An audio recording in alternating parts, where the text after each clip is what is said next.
Hello, everybody. Let's talk about the 18th century. Mr. Oliver, you say? We already talked about the Enlightenment. Didn't that take place in the 18th century? My son says yes. He says bark, bark.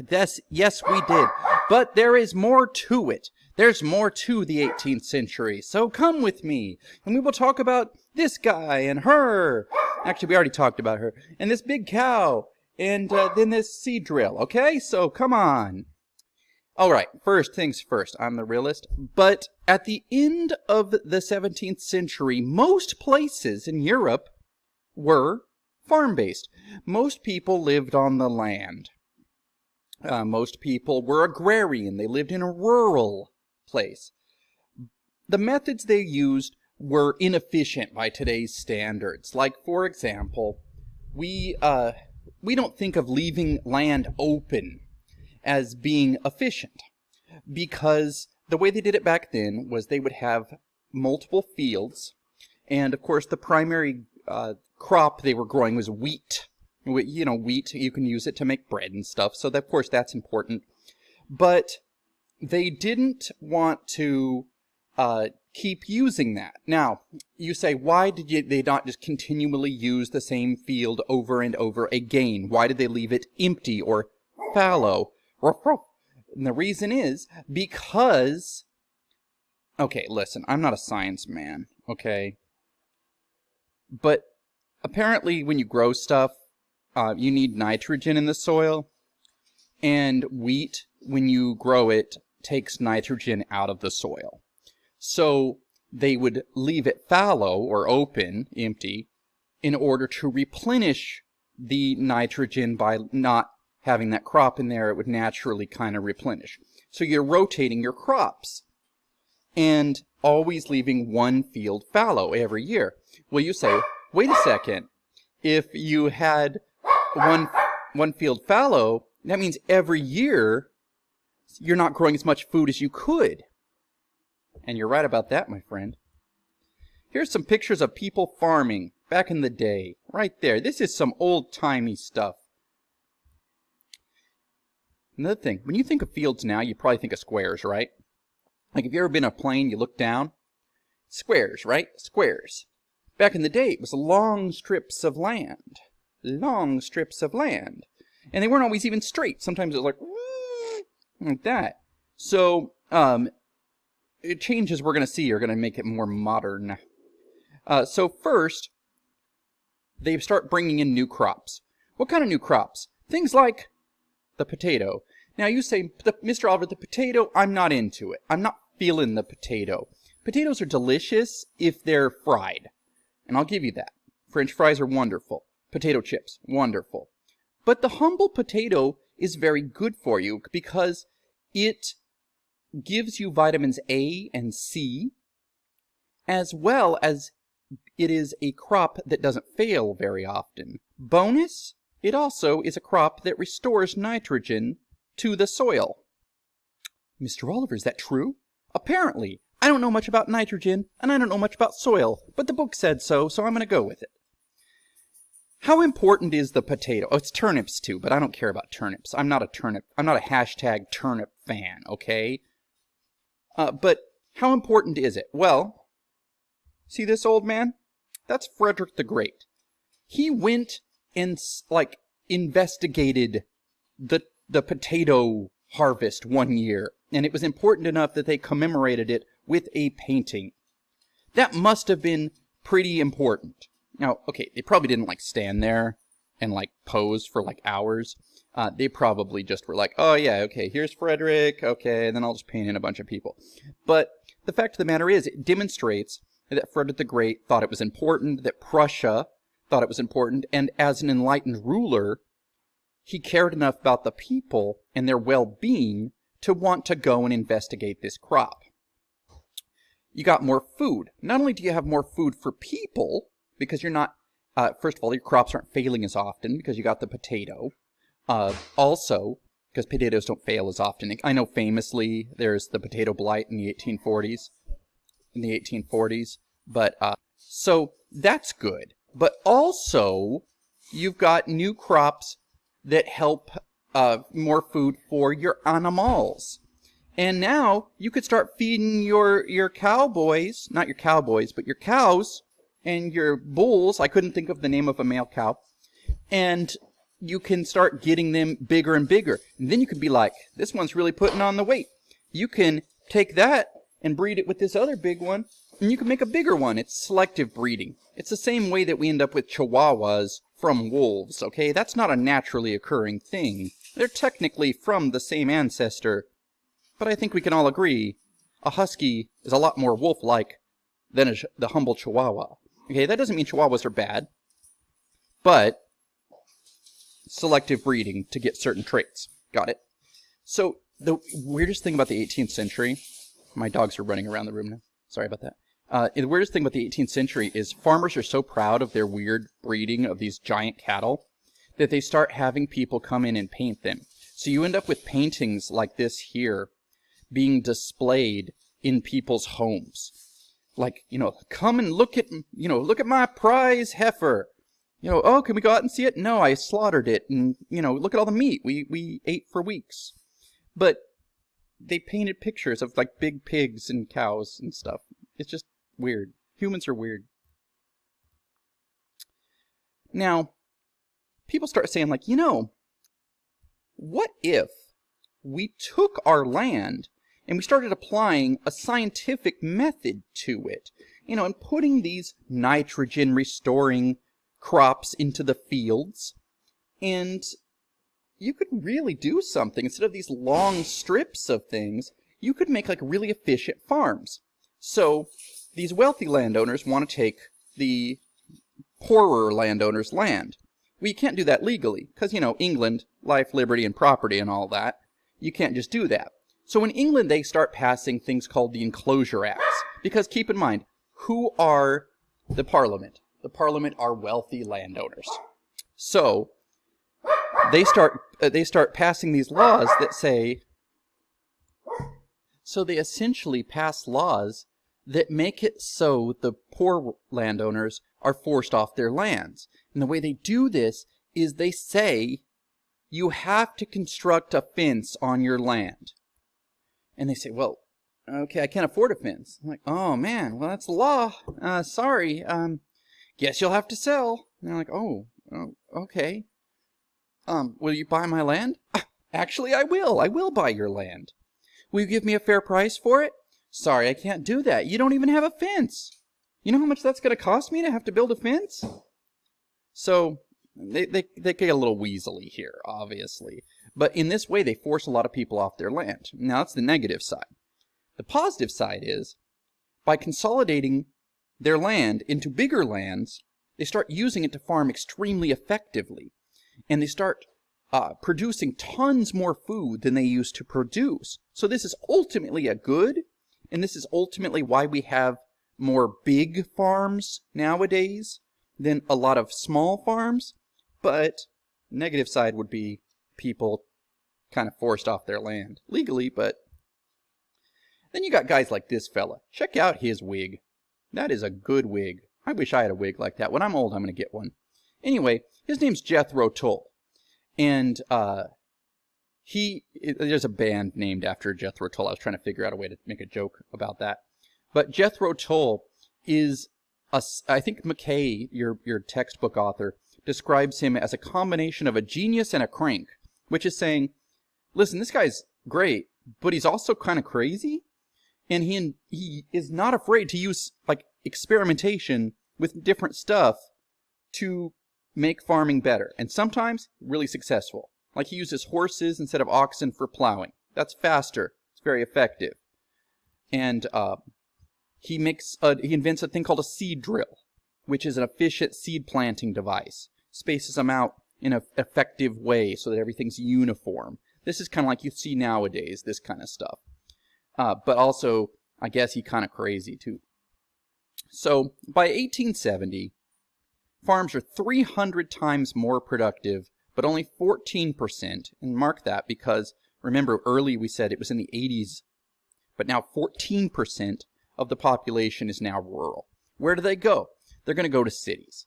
And in a future unit, you're going to see that around this same time in England, the Industrial Revolution is happening. So it makes sense that as jobs are disappearing in the countryside, people are moving to the cities because there are tons of opportunities for work at factories and stuff.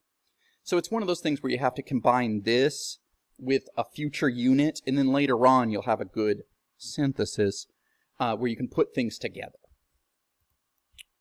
All right, we got to talk about some wars. Charles VI, who was the Austrian king, dies. He passes a thing. This is all happening around the same time during the 18th century, okay? He passes this thing called the Pragmatic Sanction. And he says that only a Habsburg, their last name, the Habsburgs, when they die, it'll pass to a Habsburg. So, okay, Habsburg lands must never be divided. Okay. So he leaves his throne to a lady. Well, you say, like, good for her. We talked about her in a different lecture, didn't we? Yes. Maria Theresa is an enlightened monarch. She's a pretty good monarch, in fact. So he dead. Here's Maria. How do you solve a problem like Maria? Well, you don't have a problem, unless there's sexism. Prussia and France decide they are going to attack. Now, wait a second. Mr. Oliver. Prussia and France? But I thought that France was friends with Austria. No, they've hated them forever. Remember, we talked about that. We talked about how France and Austria were always at war. You've got the Habsburg-Valois Wars. You've got the 30 Years' War. You've got all kinds of power struggles happening in Central and Southern Europe between France and Austria. It doesn't take much to make France want to attack. Then on the other side, you've got kind of beat up old George Washington looking Frederick II. And he, despite the fact that he's an enlightened ruler, remember in the early part of his reign, he was going to war all the time? This is one of those wars. He's like, yo, what up, Louis? There's a lady in charge. And Louis is like, that means she'll be weak. And I would love to say, and these two sexist pigs get put in their place because Prussia and France are destroyed by the Austrians. But that doesn't happen. Because remember how Frederick the Great's dad, who was Frederick William I, has the best army in Europe? Well, that means Frederick II inherited that army. And the French army is nothing to sneeze at. Again, remove your preconceptions about how bad the French are at fighting. A lot of those memes and stuff come from World War II. So those two are major powerhouses, and they lay smack down on the Austrians. This ends with the Treaty of Aix-la-Chapelle. Prussia takes Silesia. Maria Theresa remains on the throne. Louis XV takes territory, but returns it as a gesture of goodwill, which is seen as kind of a weak move. Louis XIV had been going to war all the time, right? That had happened many, many times. But, hold on, Bart. Anyway, people are saying Louis XIV never would have done this. This is a weak move, Louis XV. And sure enough, it kind of is comparatively, but at the same time, everyone in the 18th century there's still this sense of gentlemanliness with one another. Even though they were snakes and they attacked her just because she was a lady, they still are like, okay, well, we don't want to mess things up here. And that's a setup for a little bit later where France decides, you know what, Austria is not our big enemy. Britain is our real enemy. And you go, wait, what? Britain, in the background of these wars, has been on the opposite side of France in every single one. Think about it. You had, at the beginning of the 18th century, the War of Austrian Succession. We talked about that in a previous chapter. That was when Louis XIV tried to put his nephew on the throne of Spain. That had France on one side and Britain on one side. And Britain, in that one, got the best of France, took some of France's territory. During the War of Austrian Succession, France was on one side, Britain was on the other. And in that one, France did a lot better, but they still were at odds with each other. Now we're going to have another war in 1756. What this is really about is about France and Britain trying their best to get the best of one another. And it's because Britain is becoming a major power. They were already a very good navy. But now, as their economy is growing because of the agricultural advances, because of industrial advances that we'll be talking about in a future unit, they've got colonies all over the world that are becoming very, very profitable, and they want more. So they decide they're going to go after the French. The French decide that they're going to make an alliance with Austria. Prussia sides with the British, and they go at loggerheads. Now, who has the best army in Europe? It's Prussia, right? You don't want to go against Prussia, because my man Frederick II, Frederick the Great, he is a genius. So they lose. They're not the Prussians, the French lose, and the Austrians lose. You might have heard of this war before, because in American history, we call it the French and Indian War. And it's the same year, 1756 to 1763. And it's because the 7 Years' War is fought on multiple continents. It's almost like a world war. But we don't call it the World War because they didn't think of that at the time. They call it the 7 Years' War in Europe. In America, we call it the French and Indian War. It's the same war. The French were just fighting alongside the Indians in North America, better would say Native Americans, in North America, but it is what it is. That's what they call it. So France loses most of its North American holdings and India.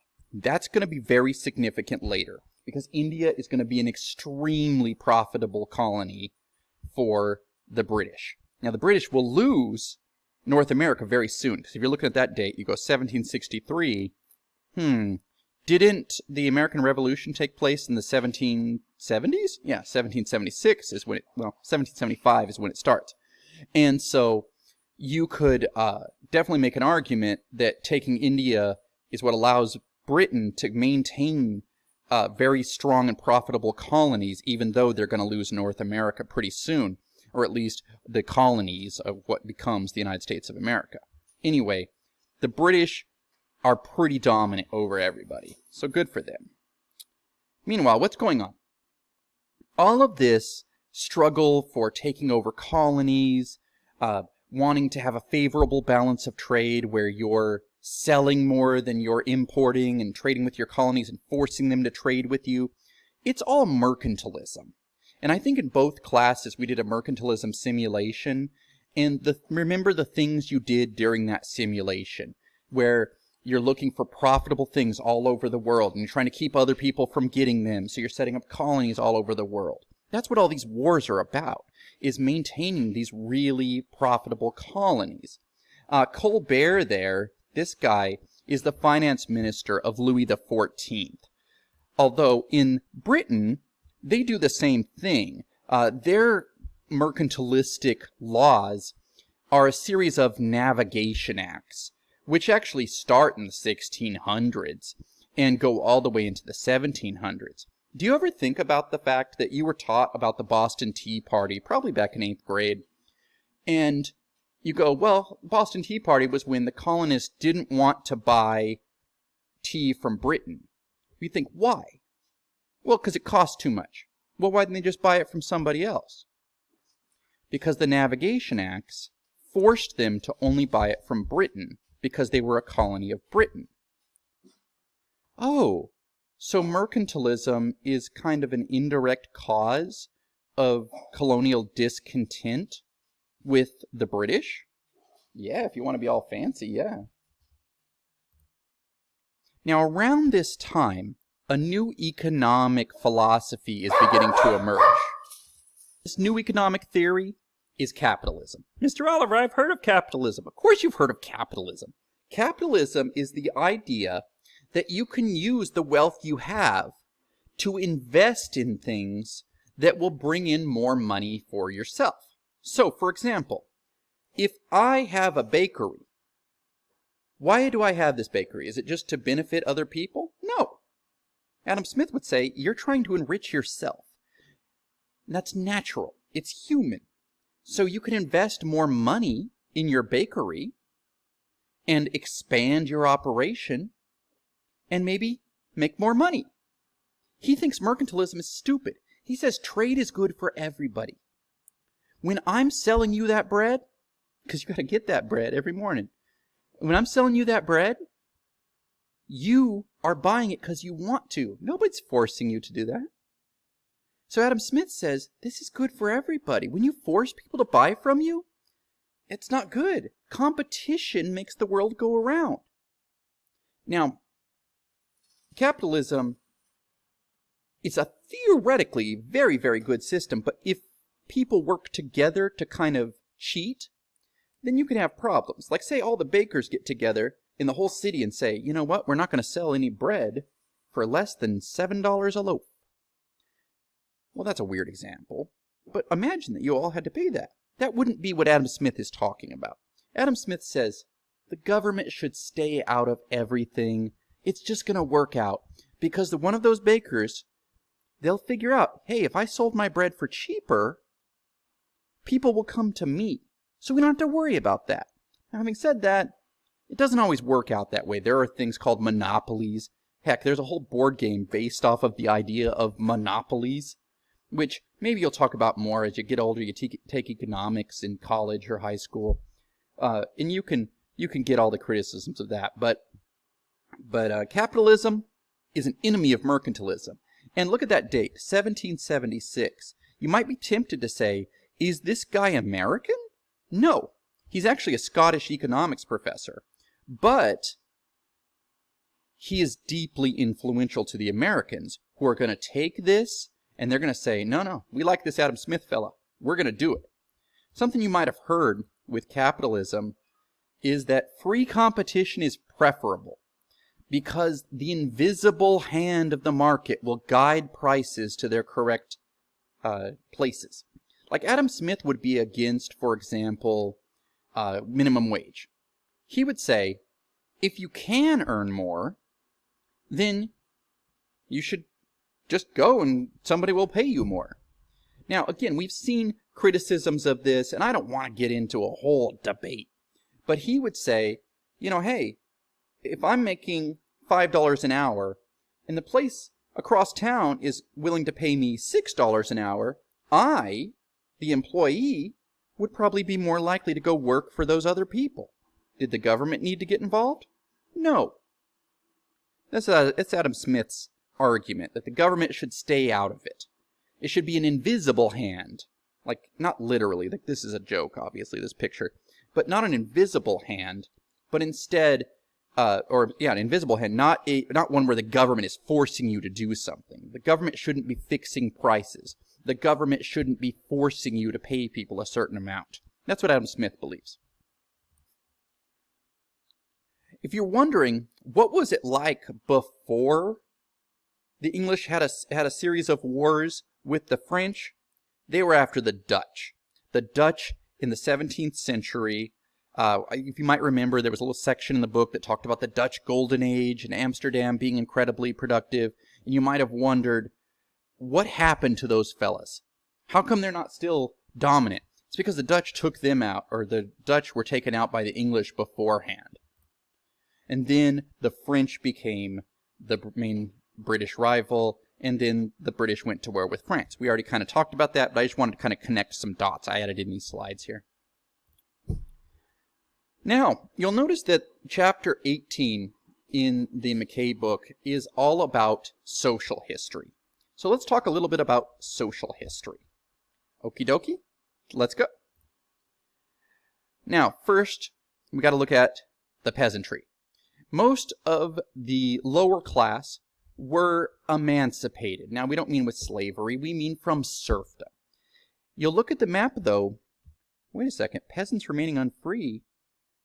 Brown, there's a whole bunch of brown here in Eastern Europe, in Austria, and in the Ottoman Empire, and in Russia, whereas in the West, the peasantry is mostly free. Not in Spain either, but no disrespect to Spain. We don't talk a ton about Spain because they're not a major player at this point. So, some will get freed during the French Revolution, as you see, of obligations. We will talk more about that at a different time. But basically, everybody in the West was in a better situation than in the East. This is one of the reasons that over the 18th century, over the 1700s, that we have a lot more a better economic situation for our folks over there in the West. Meanwhile, the population is growing. Why is it growing? Remember when we, like, maybe 15 minutes ago talked about the agricultural revolution and said people are making more food and the crops are failing less often and all that? Well, that's happening. Also, meanwhile, transportation infrastructures are getting built up. The British are building all kinds of canals throughout their country so you can transport things by boat within the country, and lots of things, 200 times, so that you can put on the back of a horse, okay? Because horses are like alive. I was going to say they're human. They're not human. But they're alive, and they got to stop, and they got to eat, and stuff like that, right? But boats, just go. Canal boat, go. Oh, it's raining. It's a muddy path. My horse can't get through. Oh. Canal, the Chad Canal boat says, it's raining? No big deal. I'm just going to advance because rain makes my water wetter, but it doesn't impede me. That analogy kind of fell apart, but you know what I'm saying? So canals aren't slowed down by rain. How much your population's going away? Notice there's no data for Prussia in the 1600s because it was still part of the Holy Roman Empire. It wasn't independent really until Frederick William the Great Elector kind of laid the groundwork. Then Frederick the First officially became, independent king of Prussia instead of just a elector or prince. But otherwise, you see massive gains. Look at 1600 in France. Boom. That's a 19,000 person advance. I had trouble with my numbers. Russia, they got 30 million people. Italy, oh, that's a 7 million. Sweden, well, it's cold there. There's less of a advance. Almost double what you got in England. So, massive advantages here. Lots more people. Lots more food.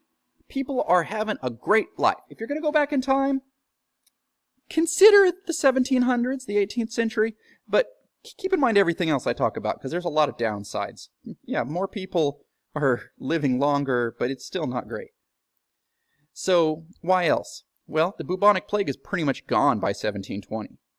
The bubonic plague, we talked about that a long time ago, but it was still coming back. But the reason that you have less quarantine or less bubonic plague is quarantine is being used effectively in almost every single country and every single region. So, Mr. Oliver, you're saying if there's a pandemic and if people stay home and try not to intermingle in large groups, it can cause disease to decline. Yeah, I am. Also, the black rat, which was the one that came over from Asia and was carrying those fleas that were actually the ones that were spreading the bubonic plague, are driven out by a new species of rat that we call the brown rat. And this happens... Okay, you're asking... Now, the obvious question here is, why didn't the fleas just go to the brown rat? For whatever reason, the fleas did not take to the brown rat as much. I'm not saying brown rats don't have fleas. That's what the book said. I'm not a rat expert, okay? I'm just telling you what historians have told me.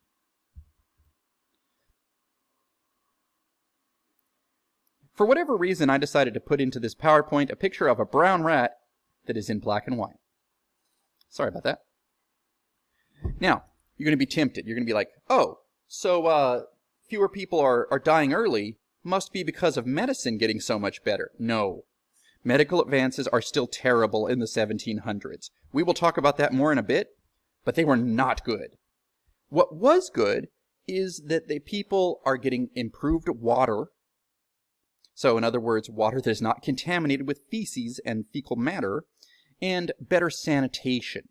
Now, we're going to see that the cities early on are getting better, and then in the 1800s, when people began to urbanize more, move to cities more, that the water supply being untainted and sanitation, that will not be so great again. That will decline as far as being healthy.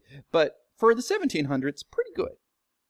Also, you have improved transportation that is allowing, if you have a local crop failure, Oh no, we're starving. Don't worry about it, fam. We'll bring you some food from a different part of the country. And this was meant to be like a canal. It was coming and bringing these hungry peasants some food. See, that guy's saying tasty. He's eating that giant potato. Special effects. Now, let's talk a little bit about family life. Mr. Oliver, is this whole chapter is about people? Yeah, it's social history. And the AP test loves social history. They love it. There's always social history questions. So don't sleep on this. You might be like, oh, this doesn't talk about like any important rulers, so I don't care. You do care, because on the AP test, they always ask questions about this stuff. So most people lived in nuclear families. A nuclear family is, it's mom, dad, and the kids. So like think The Simpsons, okay? You got, Homer, Marge, and then their kids. Extended families would be if your relatives live with you, like grandma and grandpa. Everybody, the stereotype at least, is that back in the old days, everybody had massive households, and everybody lived with their elderly relatives, and blah, blah, blah. But historians have found that by the 1700s, this wasn't true, which is how you end up with this term, nuclear family, which is a term that was kind of coined in the 1950s, because, nuclear power wasn't really a thing until the 1940s. And they apply it to the 18th century. So you end up with this kind of anachronistic term for people in the 18th century. But what it means is you got mom, dad, and the kids living together, moving away from their old elderly relatives, and actually not marrying super young. That's another stereotype. Everybody got married when they were like 12. Nah, by the 1700s, most people are waiting later, especially if you were middle class or higher. Most people are getting married late. Exception, there will be royal families that marry off people very young. Like, for example, when we get to the French Revolution, Marie Antoinette, I believe, was 14 or 13 when she was married off to Louis the future, Louis Capet, who became Louis the 16th. But anyway, that's a story for a different time. So most people are marrying late. What does that mean? Well, in your 20s, probably. Young people are working earlier in life. Women are going off to work as maids, usually in the service industry. That wasn't great. Often they would work for wealthier people, and the stereotype of people taking advantage of their maids was an accurate one. Sometimes these young women who were moving away from home were taken advantage of by powerful men in these households they were working at. A lot of young men would work in agriculture. Some is like footmen or butlers who are working in fancy houses and stuff like that. This is a painting by Vermeer. And Vermeer is showing Mistress and Maid here. It's a beautiful painting. I love this Baroque style where everything is super dark and then it pops. Compare this with Rococo art. This is so much better. Okay, look, it's not fascinating. I prefer the stuff that's like really meant to get to your heartstrings, but it says a lot and it's very beautiful. Yeah, okay. Anyway, in the 18th century, there were not a lot of illegitimate births. Not because people weren't loving each other very much. But they were. People would hook up, as the kids say. But they would get married. If somebody got pregnant, you got married. Why? Because in the countryside, in these little rural villages, they would force you to. You ever hear the term shotgun wedding? It kind of originates from this kind of thinking. It's like, oh, you're pregs? Then you guys are getting married. Okay, congrats. So there weren't a lot of illegitimate or outside of marriage births. Families often had many children. They did not use birth control that was reliable. The birth control pill will not come into existence until the 1960s. So we're still about 200 years from that, plus. So that's why you're having lots of kids. Also, more kids, more people to work on the farm. Now, there's a lot of sexism there, because young women were expected to go off and live with the husband and perhaps even his family, depending on where you were. Like I said, most people moved out into their own thing, their own nuclear families. But women weren't going to contribute to the household. Whereas men, like, oh yes, he's a strapping young lad. He can go out there and do agricultural work. So yeah, sexism. But in the mid-18th century, as you begin to see more industrialism, as you begin to see more people moving to cities and urbanizing, becoming city folk, illegitimate births skyrocket. And the reason is because they were away from these community checks. They were away from home.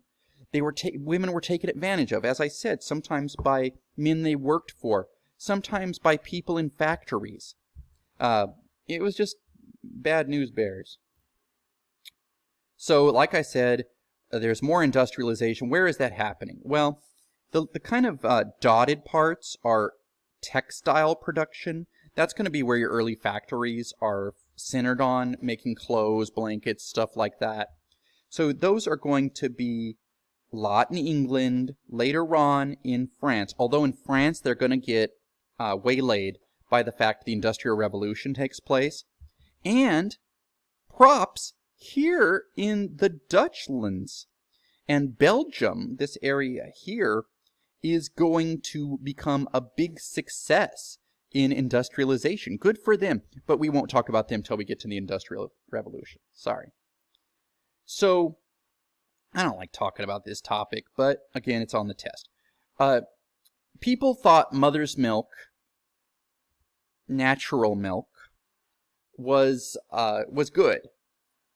But in the upper class, if you were a noble or if you were rich, you generally thought of that as being like, oh my God, feed my child with my natural parts? No. So you had people whose job it was to natural feed other people's babies. Did you read Romeo and Juliet maybe when you were a freshman? You remember how there was a nurse? That's a wet nurse. A wet nurse is somebody who natural feeds other people's babies. Now you might say, Mr. Oliver, don't you have to be pregnant in order to, to have a baby, in order to have milk up in your business? Yes.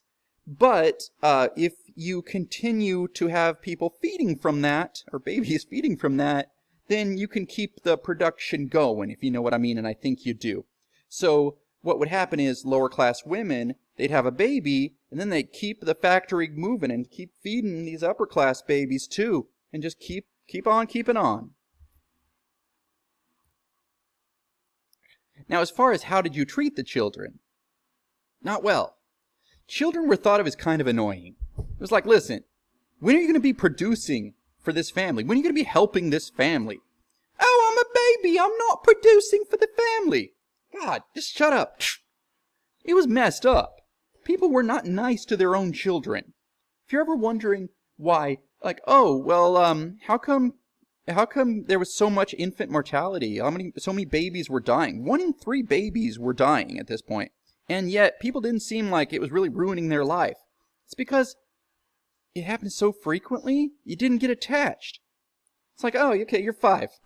All right, listen. We can get to know each other now.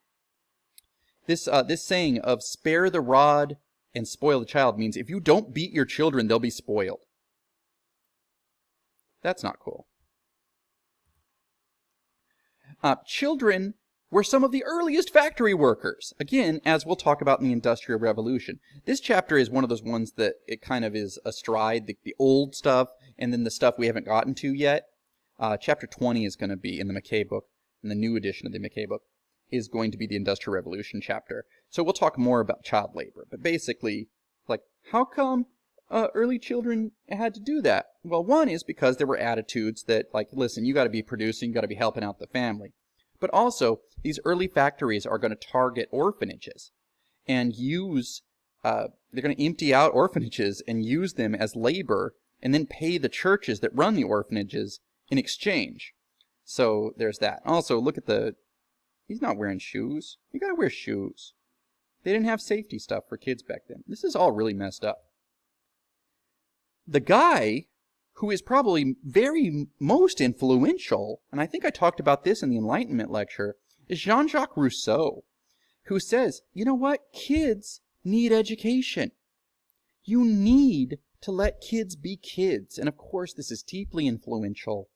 Again, this guy ran out on his own family more than once, but this guy, aside from dropping off his children at orphanages, was also very influential in encouraging children or parents to let their children play. And of course, what about women? Oh, well, women can, they can play and learn how to take care of dolls and stuff, because they're going to learn how to take care of the babies, because that's what women do. So he's also sexist. Universal education is beginning to be a thing. First, it begins in religious settings, like Catholics and Protestants both encouraging people to learn the Bible.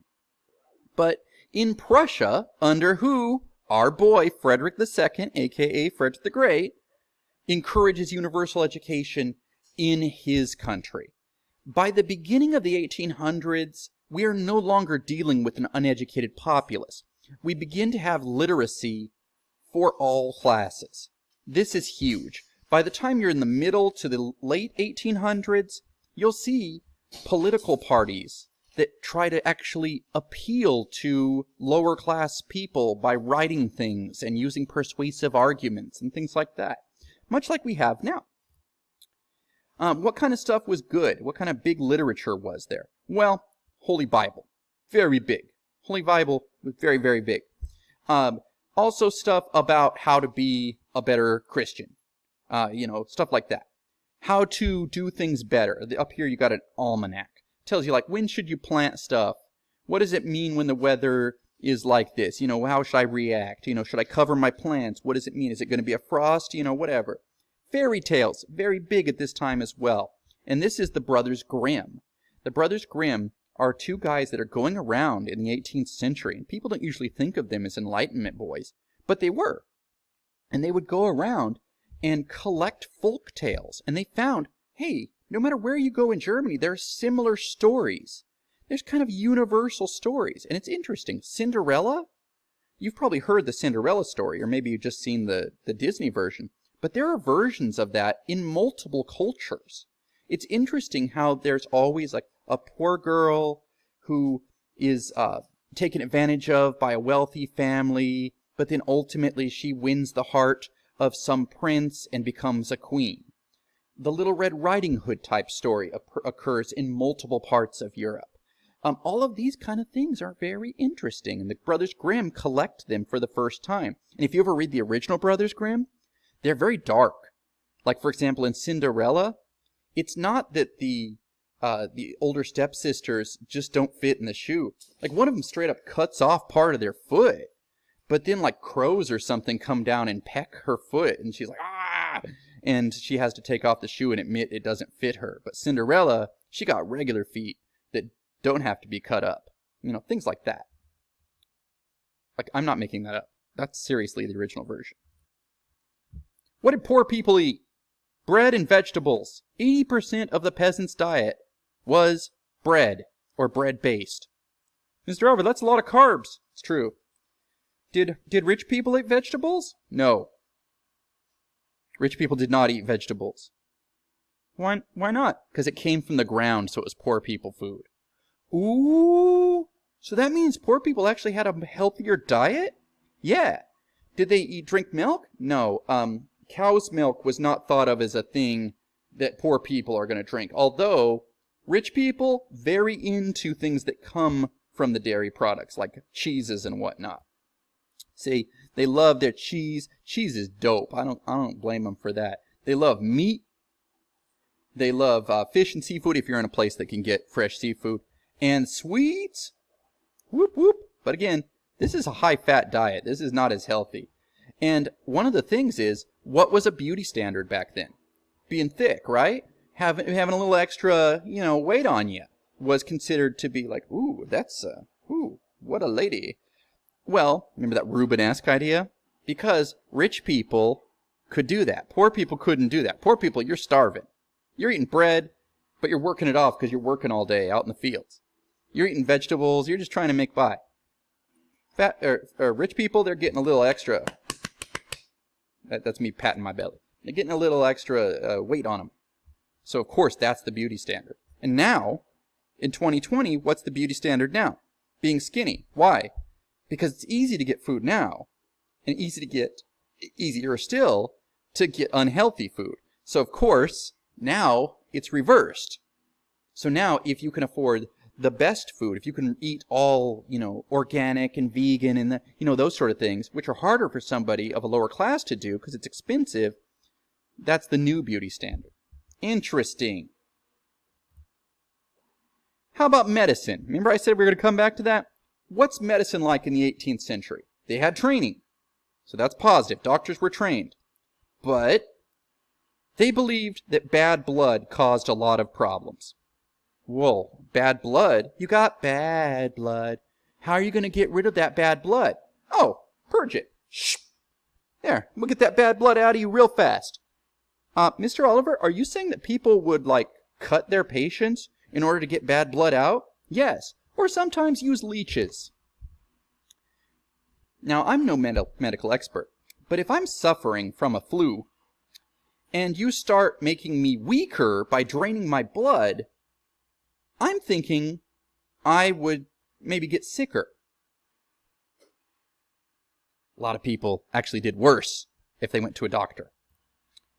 Faith healers did not cut you open and try to get your bad blood out. They just thought, oh, demons are causing drugs, so we need to pray. Or maybe give you some herbs, not that kind of herb. Like herbs that are going to cure you. Hey, you got vampires in your blood. You got to have garlic or whatever. I don't know. In reality, you're better off going to a faith healer back in the day because they're not going to be trying to drain your blood out and put leeches all over you. Surgeons would straight up cut you and amputate. It's like, you ever go to one of those Civil War things? They have in Fresno, they're very big, the Civil War thing.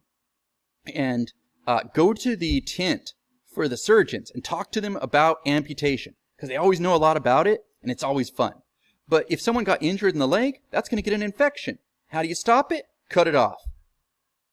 Oh, did they give them antibiotics? No, they didn't have that yet. That wasn't invented yet. Oh, so what about cutting them? Oh, you'd apply something very hot. Oh.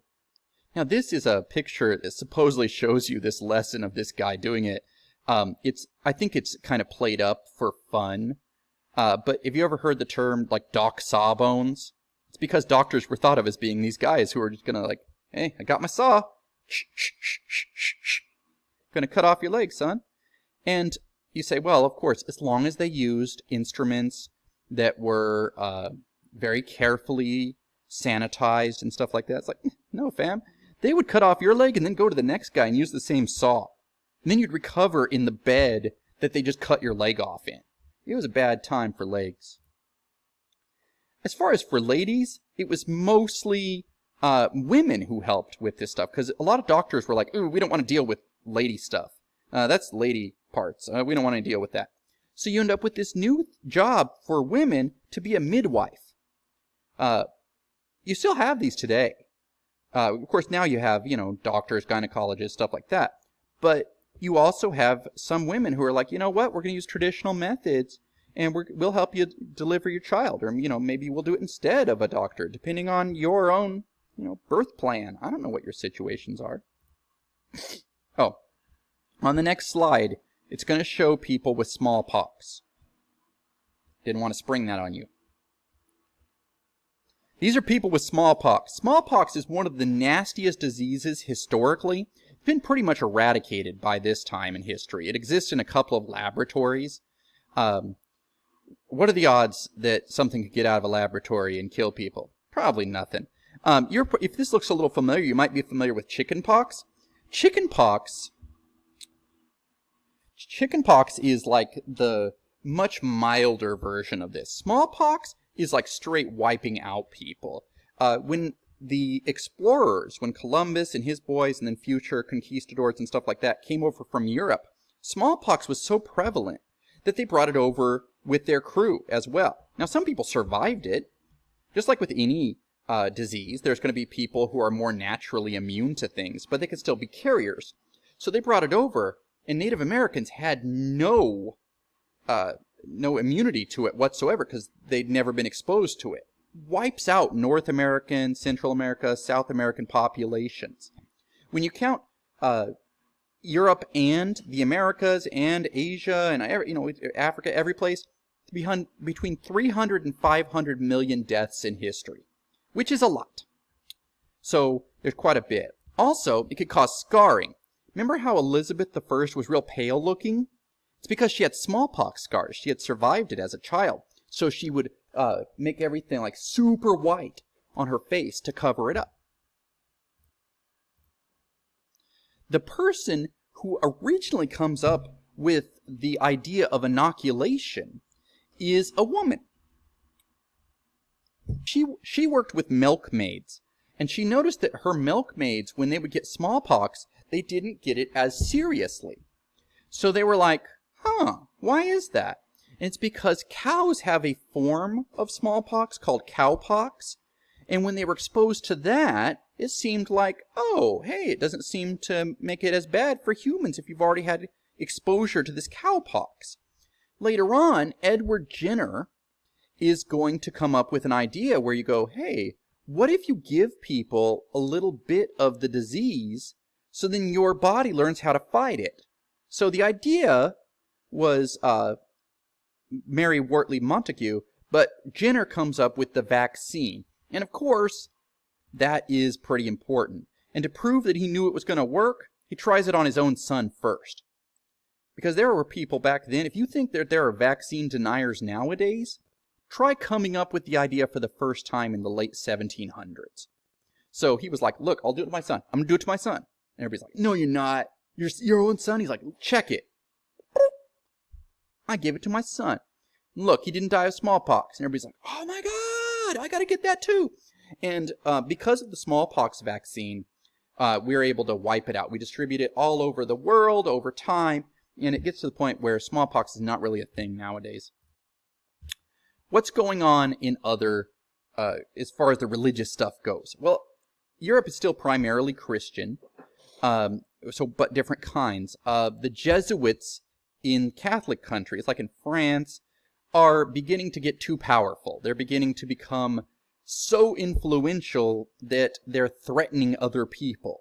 So the Jesuit order in some countries, like in France, it becomes like, nah, you guys aren't allowed in our country anymore. You don't really need to worry about this too much. Just understand the Jesuits are still around, and some people are starting to resent the fact that they're becoming more influential. You might have heard of the revival idea. This is pietism. Some Protestants are like, you know what? We've gotten away from what was important at the beginning, man. We need to get back to our roots. We need to get back to the basics. And this is pietism. For fun, what did people do? Well, they get turned up at carnivals. Usually these were religious holidays that kind of became days off that nobles had to guarantee. People would party there. If you've ever seen The Hunchback of Notre Dame, correctly pronounced Notre Dame, then you have seen like they would have a thing where everything was reversed. Topsy-turvy, everything is upsy-daisy. And they'd crown a fool for the day and he would be the king. Things like that. That was a real thing that they did. Nowadays, probably the most famous thing is, what do they have? Mardi Gras. And you have that where right before Lent, which is, of course, a big religious holiday in the Catholic Church, where right before you're going to give up something in honor of Jesus prior, it's basically saying, look, in honor of Jesus, we're going to give up things, and then after Easter, we'll resume. You'd have a big party beforehand to get all your, desire to drink and party out of your system. And that was what Mardi Gras is. Nowadays, people just know Mardi Gras is like, oh, it's New Orleans, and that's where people party. But New Orleans is identified with it because Louisiana was a French colony, so it was very Catholic. Whereas most of the early United States colonies were Protestant. What else do people do? They go see dog tricks. They go see boxing. They go to fairs. Mr. Oliver, what is happening in this picture? I have no idea. That dude, it looks like there's a dude on that like line or whatever. There's some lady, I don't know if she's hanging out the window or she got kids hanging out the window. It's wild.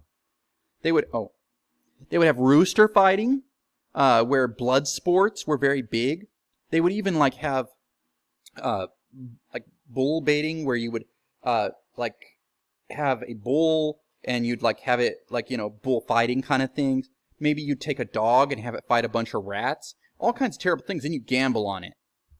These still exist in different parts of the world. You might have heard. I think that there is sometimes rooster fighting in the Fresno County area. It is illegal, of course, because it is going to be replaced by organized sports in the 1800s. Drinking became a big problem socially. This is William Hogarth, who is an illustrator for a British newspaper, and he is showing the dangers of drinking. See, this woman, she's so drunk that she was natural feeding her child, and it just straight fell off, and it's causing all kinds of trouble. This will lead to laws against drinking in the 1800s and in the 1900s, and eventually laws like prohibition in America in the 1920s. And that's all.